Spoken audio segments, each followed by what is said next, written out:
Yes, yeah, let's give them what they want. Yeah. Please welcome David Tennant. Look at him. Hey. You're so spry. He's so young. Once we're down, we can't get back up again. Hello. It's David Tennant. Hello. David, Ed was really keen to talk to you because, you were in this role in the earlier part of this century, and somehow you've managed to get back there. Ed, are you looking for some pointers? No. Yeah. You are reappearing as the Doctor, is that right? In the 60s? It's true. It's a cat's out of the bag, yeah. Well, I've already reappeared. I am the current Doctor. I am currently. Yeah. Thank you. Thank you very much. He is both the 10th and the 14th Doctor. Thank you, Jeff. That's correct. Yes. Yeah. Well my son has become a Doctor Who fanatic these past few months since that episode. And I was really torn about whether to bring him today. Right. But my wife really doesn't want him to become any kind of Nepo baby, so she forbade me from bringing him. Right. But can we just record a little video for him? Now, I thought this could be a bit of a surprise. So if I tell him somebody wants to speak to him, and I'll point it at Ed, then you can say something. Yeah. He'll be disappointed. Yeah, okay, I'm the disappointment. You're what's his name? He's called Eugene. He's 7. Okay. Gene to his friends, yeah. Okay, there we go. Hello, Eugene. I have somebody here who wants to speak to you. Hi, Gene. How are you? So nice to see you. Forget about that, Gene. Hello. Hi, Gene, how are you? Me and a few hundred of my closest friends want to say hi to you. Say hello to Gene. I hear you're a Doctor Who fan, which means you have great taste. So I just wanted to drop by and say, allons-y, nice to meet you. Here's back to your boring old dad. Oh, he's going to love it. Right. He's going to love that. I think I played my role well. You did, yeah. Ed Decoy. That was the role. Disappointed, I think, yeah. Because Ed had aspirations to be an actor at school, didn't you? Yeah, I don't think. On the podcast a few times, you've given us a to be or not to be. Oh, God, no, I definitely don't. This is the place to do it, Ed. Come on. What is the key to that line? How many times have you done the line? Only as many times as I did that play. So, I don't know. I mean... Hundreds. No, probably about 100. I mean, that was about... We probably did about that many performances. I think with all these things, it's getting rid of the expectation of history, the chant-along Shakespeare's greatest hits element, and just try and make sense of it. Just everybody's sort of waiting for it. I know, they are a little bit, yeah. Yeah, and you can't really deny the audience that either, because it is a bit like... It's like sort of me and a bacon sandwich type of thing. And you just can't deny it. It's the greatest hits. Yeah, exactly. Yeah. Yes, it would be like going to see the Proclaimers and they don't sing 500 miles. You're kind of... They've got to be there. But we did cut a bit from the middle of To Be or Not to Be. Yeah, because I always thought it was a bit flabby. Exactly. We just wanted to spice it up a bit. And that was partly because there is a bit in the middle, who would Fardels bear, that's quite hard for a modern audience to really follow. And who would what? Who would Fardels bear? There's a bit where it goes, who would do this, who would Fardels bear? It's just who's the Fardels? Language gets... Exactly, who's Fardels? The language gets a little chewy. And I think... we're doing these plays for now, so make them accessible. Don't rewrite them, but you're going to take bits out of them anyway. And I quite like the idea of taking a bit out of the middle of the most famous speech in history. Nobody noticed. And it was just a way of feeling like we were being a little bit that's punk because they're all waiting for the line. Well, because who would Fardels bear? Nobody remembers that bit.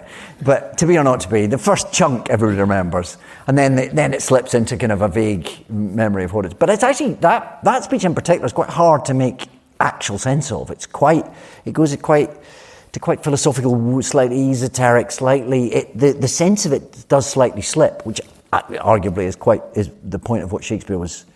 The point that he was trying to make, as Hamlet struggles for meaning. All you're trying to do as an actor in that moment is communicate the sense of it, which is all you're ever trying to do. But that's the bit you have to reach for to not get caught in the weeds of the chant-along aspect. What's your history with the RSC? You were involved from pretty young. Yeah. Yes. getting on for 30 years ago now, yeah. And who were the titans who were still around at that time? In the first play that I did here, which was As You Like It, we had John Woodvine playing Jaques, who was a great sort of RSE stalwart. I mean, he still is. He was then, later on, he was in Hamlet as well. So he was probably our oldest luminary, sort of. And that's one of the great things about a company like this. You have actors who've been with the company for decades, often. And how did it all start for you, getting into the business of acting? I went to drama school. I decided I was going to do it at home in Paisley with very few precedents or any real notion as to how one would go about it. From what age did you I would probably about 3 or 4. 3 or 4? I know, it doesn't really make sense, does it? I've got a 3-year-old at the moment, and she's so kind of carefree and crazy and bananas. I think, how was I having conversations about acting? This doesn't seem like... Who are your role models at that point? Jeffrey from Rainbow? I mean, who is a 3-year-old looking at? Bungle. Well, with sort of withering inevitability, it was watching Doctor Who, and that's why I can date it. Because the thing that I remember is John Pertwee turning into Tom Baker, which was in 1974, and I was 3. And I know I saw that, because I remember it, and I remember coming out of that, a conversation about what actors were, about that it was people pretending. And I remember from that moment, on some very sort of basic level, thinking, I'll do that then. And when did it become more... It just very gradually grew up with me. You did it at school? You did it? A little bit, not much. Was it seen as sort of weird to be into this at school, or not really? Or it didn't were you seem... encouraged? Though I was neither encouraged nor discouraged. There really wasn't anyone around who knew anything about it. So there was school plays and stuff? A little bit when they happened, but there weren't a lot of them in our school. There was a couple, and I certainly got involved where I could. It's not like my parents were in it. There was nobody who could tell me what the route was. But luckily, the idea sort of evolved with me. There was a drama school in Glasgow, which was only sort of 5 miles away from us. So I quite quickly decided I'd go there. After school? I started doing Saturday morning classes there. And then at 17 left school and went to drama school. Yeah. And as you move through your career and you met people from different backgrounds, are you struck by how possible that path would have looked if you're from a more privileged background? Well, certainly there wasn't, yes. I mean, possible, I don't know how possible. Yes, I suppose, of course, if you're from an acting family, which is now the family that we now have. I now have children who are from an acting family, and I suppose, yes. Are they forming them into a troupe? Is there any... We will be... We're going on tour as the Von Trapps, the Von Tennants. Yes, I suppose it is. Yes, it's a different route. I mean, my wife's an actor too, and her parents were both actors. So yes, there was a sort of different way in, I guess. What did your parents think about it as you were growing up and going on about being... It was a sort of whimsy, because I think at first they thought, well, that's funny, that's nice, without any sense that it's what I would actually do. And then when they realised I was quite determined, they were like, well, let's make sure you do a course where you could become a drama teacher, where it could sort of transition, quite sensibly, where it could transition into something where you could actually have the hope of making a living. Yeah. So they were always quite keen, not to discourage me, but to make sure I had other options, other sort of escape hatches. And you started in a socialist theatre company called 784, is that right? My first job was with 784 Scottish People's Theatre. What was 784? Well, 784 famously is named after the statistic that 7% of the population own 84% of the wealth. So it was formed as an agitprop theatre company, and it was still going strong in Glasgow when I graduated from drama school. It wasn't quite at the sort of pointy end of its activism by then, but it was still doing... I mean, the first play I did with them was a Brecht play. We did a production of The Resistible Rise of Arturo Ui, which is a play about a warning against the rise of fascism. Yeah, that's not specifically why I took the job. I mean, straight out of drama school, you'll take anything. I mean, had there been a sort of right-wing equivalent, I might not have felt terribly comfortable, but I would probably have said yes. I don't know what that play would have been about. Were you idealistic? Were you politicised? I was, yes. I mean, certainly I've always had what I would just take to be a sense of the obvious, the sense of being awake to the idea of community and an idea of the sense that we're all in it to look out for each other. My father was a minister in the Church of Scotland, which I suppose arguably has a certain theatricality to it. Parallels with Gordon Brown. Like Gordon Brown. Exactly like Gordon Brown, yeah. Both sons of the Mans. And you went to listen to him every Sunday? Yeah. And he wasn't political with a capital P, but he certainly was. I mean, I think if you preach the gospel, you preach a sort of form of socialism, I would argue. You know, it's about looking out for each other. It's about community. It's about making sure that the least in society is looked after by everyone else, and that there are safety nets, and that we care for each other, and that we are kind. Please God, there's a lack of that around these days. So I suppose any sense of morality, and I'm not particularly religious anymore, but I certainly took from it the morality of that, certainly. And did you, when you became Doctor Who? Yeah. Did you feel like it was realising the sort of aspiration you had at 3 when you'd seen John Pertwee turn into Tom Baker? Or was it wrong to put it... it was a very odd...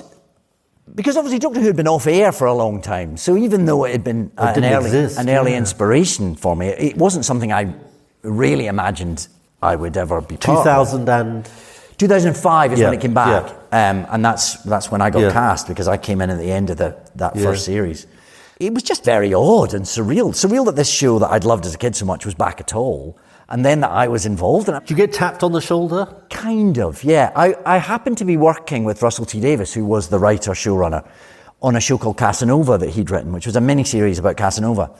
So I was getting to know him, and at the same time he was making the first series of Doctor Who. So I would keep going, come on, you've got to just put me in it somewhere. I'll be in a Cyberman suit, just please. And he was weirdly resistant. And I thought, that's just rude. Because there's lots of lovely parts. You've cast me as Casanova. You can't think I'm rubbish. Why are you not? And then towards the end of filming, he said, come round to my house. I've got some rough cuts. You're a fan. You'll enjoy this. So I went round to his house and saw a rough cut of the very first episode. And then a rough cut of the episode with the Dalek, which was episode 6. He showed me these two. And I was just in heaven, I'm thinking, just sitting back and thinking, what a treat to be one of the first people in the country to get to see the new iteration of the show that was such an inspiration to me, that I've loved. And at the end of that, himself and Julie Garner, the exec producer, was there as well, who was, again, the exec producer of both shows. As the tape ran out, they sort of said, so we invited you around because we want you to see this, but obviously we've also got a bit of a proposition. At which point they said, how would you feel about taking over? And at this point, there was no sense that Chris Eccleston wasn't going to stay for a long time, and it was an out-of-body experience, to be sure.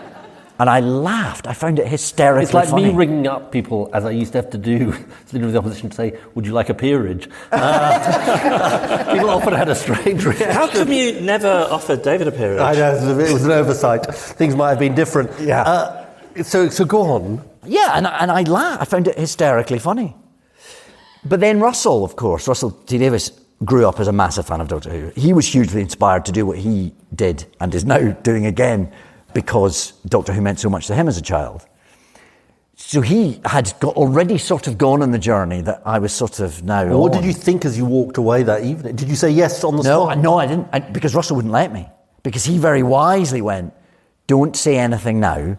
Have a good old think about this, because this you'll have a myriad reactions to this over the next few days, which is exactly what I did. I went from going, this is absurd, this is amazing, to then thinking that I can never do this. What if I break it? To also think, because at the time it hadn't been on, and there was a sense in the world that bringing back Doctor Who might be a terrible. So it hadn't yet come back. Hadn't been on yet. It was imminent. Yeah. It was about to happen, and my agent at the time.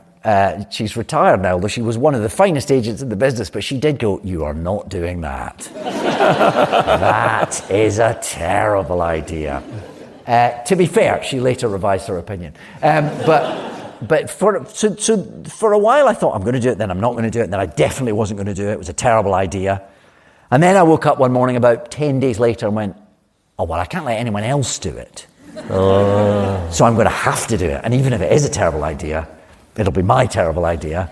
And luckily, it seemed to work out. What do you think about your mindset meant that it was such a positive experience for you? Because it can end up defining people, and you get the sense that across a lifetime people make peace with it, but sometimes they can want to run from it. What did you clock that meant you... Has it been bad for anyone who's done it, then? Well, I think some of the actors, I mean, I don't go that deep on it, but it seems to me that people want to keep it at arm's length for a while, and, you know, the passion of the fans can be very exciting, but it can be a bit all-consuming as well. It's a lot, yeah. I mean, it's a hugely popular show, and it does define your life to an extent. I've been very lucky to go on and do lots of other things, and Doctor Who has played a part in allowing some of them to happen, for sure. But you are aware, I think, when you take something like that on, and certainly maybe because I'd loved the show and grown up with it, and was at various times in my life fairly obsessed with it, I was aware that it would cast a long shadow. And that's part of the calculation when you take it on. But maybe because I always loved it and still do love it, that felt like a fairly small price to pay, I suppose. So were you watching it the next series after you left? Were you watching it from episode 1, or did you need a bit of space from it? I couldn't not. I was too... And that's a weird thing as well. After you left? Yes. You were carried on watching it? Of course. We watch it You're every still week. a member of the Labour. In fact, you're in the shadow cabinet. I know it's true, but I mean, I'll be honest with you. The thing I hate the most is having to go to Prime Minister's questions and watch someone else having to do it. Right. I feel deep sympathy for him. Right. And I wonder if being the Doctor was a more positive experience. Well, maybe for that is David. true. Maybe that's true. That's so interesting. Oh no, it's part of it's a family ritual. We still watch it. 2 of my kids are here today. We watch it all the time, don't we, kids? Wow. Yeah. And you've never resisted going back, because you've gone back a number of times, haven't you, to take part in Christmas episodes and other things. I did one special when the show was 50. Yeah. And I've gone back to do these 3 specials because the show's 60. Yeah. And I can still run. And hopefully, if they ask me back in 10 years' time, I won't need CGI to make my legs move. And was it hard to leave? You You did it for how many years? I did sort of 3 full years and then a bunch of specials. So Are you asking him if he wanted to go? No, but I mean, There's something for that guy over there. That's a very specific reference, Jeff. I can imagine thinking you're going to move on from it is also quite hard. It's difficult, yeah. It is difficult. And at the same time, it's, like we've said already, it's a lot and it's all-consuming. So, and then, you know, it opened a lot of doors too. So part of you as the kind of young, hungry, well, I was younger, hungry actor in their mid-30s thinks, well, I've got to capitalise on this too. I've got to see what else there is in the world. And I went off and played Hamlet at the RSC. So, you know, it allowed me to do things like that, which might not have been possible otherwise. So it's difficult to leave because it was such a positive experience, but also you feel like now's the time. And it was absolutely the right time to go. And it's been lovely to revisit. And Macbeth next. Yeah. At the Donmar. Yeah, that's right. Not at the RSC. I feel slightly, sitting on the stage of the RSC, I feel slightly... Is there some kind of etiquette breach going on here? I'm not sure. Nobody from the RSC's phoned me up and told me off yet, but there is a bit of a... but, you know, the Donmar asked. The RSC are doing Macbeth any minute. They never asked. I don't know who's doing it either. Probably someone marvellous. Have you done Macbeth before? I've done it on the wireless. But I've done it on the wireless, but I've not done it in the actual... I don't remember the words. What's it like doing it on the... When did you do it on the wireless? Not that long ago, actually, quite recently. Yeah. Do people still call it the wireless? No, just me. Am I supposed to say the name of that play on stage, or have I just cursed us? I don't care, but there's probably people backstage who are now doing various rituals to cleanse the place. There's salt being thrown around. So just so we know, when does it start and all that? I think it opens middle of December. Runs over Christmas. It's effectively a pantomime. Oh no, it isn't. Sorry. And are you looking forward to it? I'm looking forward to it with trepidation, yes. I'm very excited, but also, you know, they're big old things. They're sort of Olympic events for actors, these big parts. And it's a huge thrill. When I look back on Hamlet now, it's probably the thing I'm most proud that I've done, playing Hamlet for the Royal Shakespeare Company. But at the time, it was terrifying. I mean, the levels of anxiety was awful. And how did you manage it? Yeah, how did you manage that? I'm not entirely sure. I mean, the first preview, I was Lynn Darnley, who was the wonderful head of voice at the RSC, and a wonderful woman, died not long ago and is hugely missed. She found me on the floor of my dressing room in the fetal position before the first preview, and were it not for Lynn, I don't know that I'd have made it on stage. So these things are... What did she say to get you out of the fetal She said, position? I can't remember, but whatever it was soothing and helpful and got me out there. I think she reassured me that she'd seen other people finding it just as difficult. Because that's the thing, you imagine, Kenneth Branagh's not like this, Olivier found it easy. All that, you suddenly find yourself, you're at the RSC, you've somehow managed to elbow your way into this line of people who've had the great honour to play this part. So even now you get a sort of imposter syndrome? I think it gets worse. Yeah, I don't think that gets any easier. Why does it get Even worse? with a track record? Yeah, maybe I don't know, maybe it feels like you've got further to fall or something, I don't know. Or maybe you're just getting older and you're worried your brain will stop working. I'm not entirely sure what it is. How quickly can you go from, say, one of your kids on the phone saying, Dad, the wireless router's not working, to on stage and in character? Depends when you switch your phone off before you go on stage. I mean, that's part of it, I suppose. It's a different job once you have a family. In a lovely way, it means you've got another point of concentration. Because you can get quite... Actors can be a little self-obsessed and a little pleased with themselves and a little, perhaps a little self-important sometimes. And although it is important and we do care deeply about what we do and we'll take great efforts to make sure we do it as well as we possibly can, being a dad is ultimately more important. So it does put things in perspective. Do you have a sort of ritual you do before you go on stage? I will develop rituals depending on what the show is. I'm not superstitious, and yet clearly I am a little bit, because but each show will have its own rituals. What, you remember one off the top of your head? They're not weird. They're not... Like listening to a certain song? Yeah, exactly. Listening to a certain... I usually have an album that I have to play from the half-hour call onwards. What was the last album you used for that? It was Miles Davis, actually, weirdly, because the last play I was doing was I had I had a musical soundtrack going under it, a lot of which was jazz, so it ended up... It wouldn't usually be something that specific, that linked to the show. Usually it'd be more of a mood I was sort of chasing. Hamlet was a Coldplay album. It's also slightly random. I sort of land on something and then it becomes... that's where I suppose the superstition comes in. I've landed on this as my album for this show, and therefore it always has to be. And it doesn't necessarily make sense. But the last play I did was about someone who was slightly... It was a sort of memory play, and they were remembering things through music, and a lot of that was jazz. So I ended up on with a piece of jazz playing before the show every night. Are you geared up for Mania later this year? Will it feel different once Doctor Who is back on air, the 60th anniversary, once those episodes are airing? Does it feel different to you being out in the world? When are they airing? I'm not sure, really. I mean, I'm just there for a minute. I'm holding the coat until Ncuti Gatwa arrives, who's going to be just sensational. I've seen him a little bit on set, and he's breathtaking.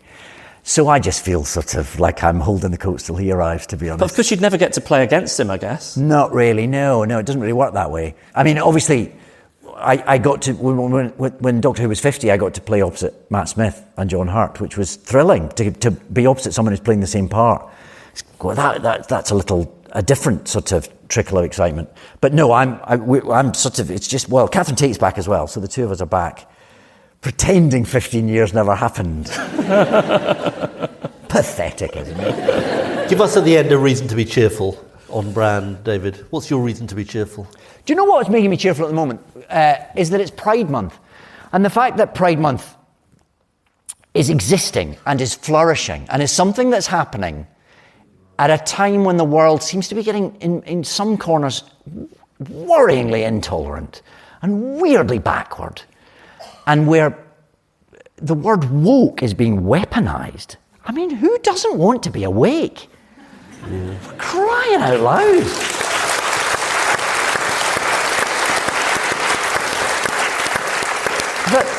That should be suggested as something to be sneered at. That's an aspiration. And that when I was at school, calling somebody gay was like the worst thing you could be called in the playground. And now we celebrate it. And it makes me a little bit emotional. But that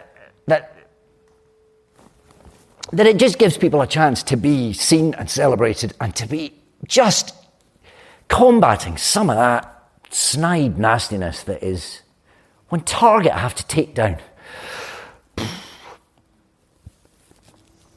when Target in America have to take down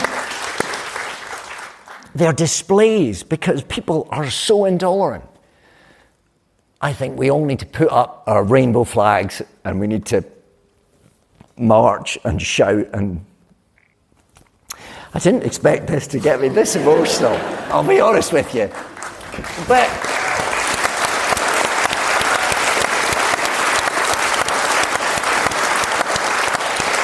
you know, you want your children to grow up in a world that is kind, and you want your children to be kind, and you want your children to be accepted for whoever they are. Whatever they want to be, they should be allowed to be whoever they want to be. Totally and that, right. You know, everyone else just needs to butt out. Totally right.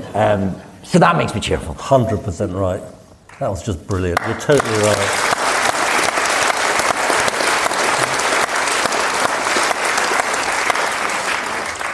Thank you so much for joining us. Thanks for having me. Pleasure. Yeah. Sorry, I didn't mean to bring the tone down. Please don't apologise. You know, it's usually me. And also, I mean, sometimes can be me. I mean, it is the biggest single change. We're very similar ages, as we were remarking before we came on stage. Yeah. It's the biggest single change in our lifetime, isn't it? Yeah.